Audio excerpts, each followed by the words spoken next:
Scooty achieve করেছি, একটা TVS Streak, একটা হচ্ছে হিরো ডুয়েট স্কুটি, যার দাম 70,000 টাকা। আর বর্তমানে যদি বলা যায় প্রায় 4 বছর হলো 4 লাখ টাকা দিয়ে 4 হুইলার অ্যাচিভ করেছি।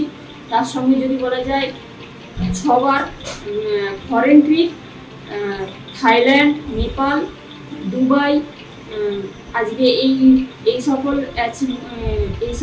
ট্রিপগুলো অ্যাচিভমেন্ট করতে পেরেছি। তার সঙ্গে ন্যাশনাল ট্রিপ যদি বলা যায় দিল্লি, গোয়া, এইসব তো রয়েইছে।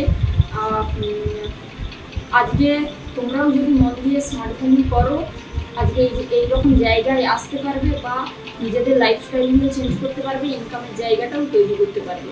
Thank you.